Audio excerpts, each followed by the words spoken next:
one other challenge that Liszt gave to subsequent pianists is, you mentioned his photographic memory, but basically the tradition of memorizing a recital, it really started with Liszt. Before that, if you didn't have music, you were out there to improvise, and the composers would improvise at the piano. But with Liszt, he memorized everything. He didn't use the music. And is it a good thing that pianists have had to live with this ever since? Well, obviously, I always tell my students to learn like this. Very know about the scores, know your scores, but then play like this. But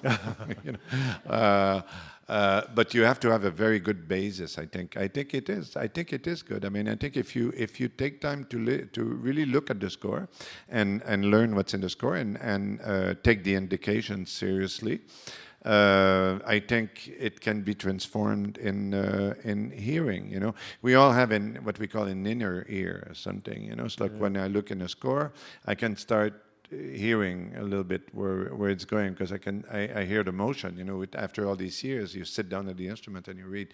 I mean, you'll develop motions while playing, obviously. So I can actually hear the music, but also I can feel the motion of the music. I can feel my own motion. So it's a total marriage like this. I think if you can read well, that's what it is. A bit, I suppose, like a good director that reads a play. You don't only read the words, obviously. I mean, you read the words. What do the words mean? That's the whole thing. It's the character thing, and you cannot go faster in performing arts. You cannot go further than the character of what you play. So if you study well the score, I think memorizing it makes you much freer. Indeed, I mean you can listen to much more, and like I did this afternoon, to really listen to what you're projecting and what you're giving to the people, and create instantly being the form, because the form actually should be known, should be memorized. I mean, what's in the score. Once that's done, then you're free to do what you want, as long as you come up with with a good reason, or that there's cohesion in the playing. Now, speaking of Liszt, you mentioned earlier what a sharing, giving person he was.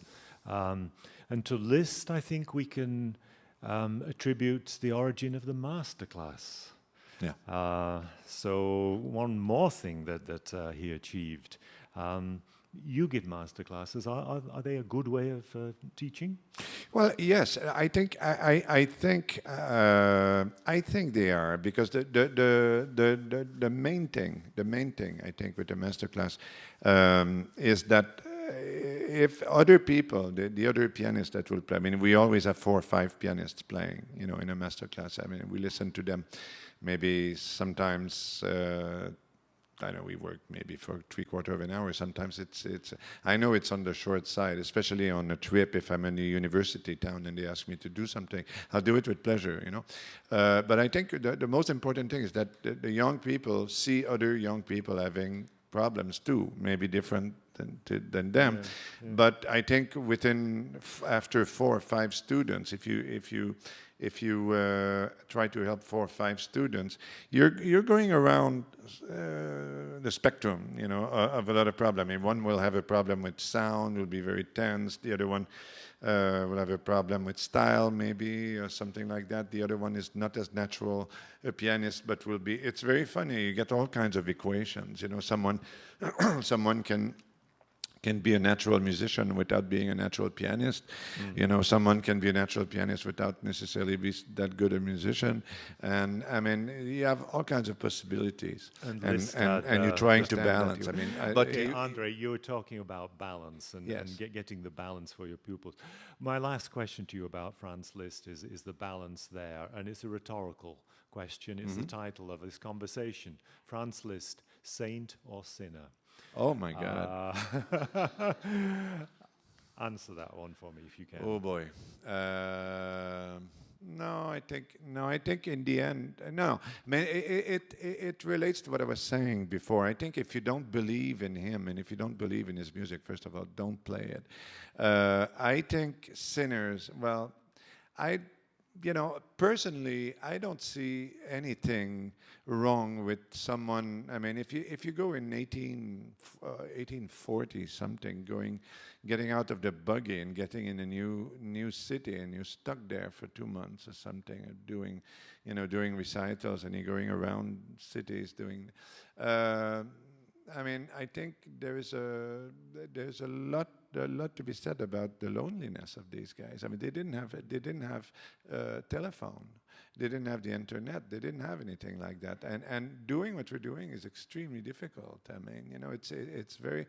So the fact that he had adventures left and right, I mean, who are we to judge that? Who am I to judge that? I mean, I don't want to. I mean, I don't want to judge someone on numbers of adventures. I don't think so. I mean, I can perfectly have a good relationship with someone and I maintain it, but we have means to maintain it. If I'm in Germany, I can jump on Skype and I can speak with someone and see that person. Yeah. We have much more means, I think, to. But these guys did not. So of course, he had a reputation for being a bad boy. And he had a reputation, but his reputation of being a great musician was spoiled, I think, by that image. And starting with the bad boy image, I'm absolutely convinced that the tradition carried the virtuoso image of him, because a lot of people were jealous. I'm sorry, but I really think it's downright jealousy. I think he revolutionized piano writing, and I think a lot of his contemporaries were not too happy with it because he was such a light. He was a blinding light. I mean, he was the guiding light. You had to go. You had to go with that because that's where it was at. And I think little by little they said people like to say, well, he's a bad boy and he's a virtuoso and he has all this facility and yeah, but they forget about the Beethoven Symphony, they forgot about Berlioz, they forgot about Wagner, they forgot about him inventing the recital, him doing Weimar and all the Wagner operas. They forgot about all this, Yes. They forgot about his true musician side. I think he was a phenomenal musician, and in that sense, maybe he was no saint, but he was a phenomenal musician, and he did, and he had the capacity to love. He had the capacity to love something, and that means he had the capacity to love people, and that means also it's not because. If you're a bad boy for a part of your life, that doesn't mean that you don't have any heart or any higher feelings also, and I think he put a lot of those feelings in his music, because that's always what was readily available to him, to his. And that's really what matters, isn't it? And that's in the end, ultimately. I think it matters incredibly, and I think he tried, he tried to be a bit more. I mean, what is it to be stable? I mean, I cannot even give you a definition of what it is to be stable. I mean, all I know is that if I meet the most normal guy in the world, I'll be bored after 1 minute. The guy, the guy who eats. The guy who like wakes up at 6 every morning, goes for a swim, and stays in shape, eats only good things, never smokes, never drinks, never. I mean, like. How long can you stand that for? I mean, yeah. I All can't. right, well, let's can't. So that's why I play Liszt, you see.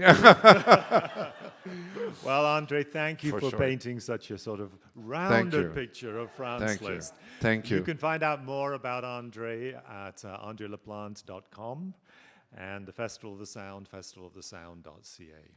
So thank you again. Thank you.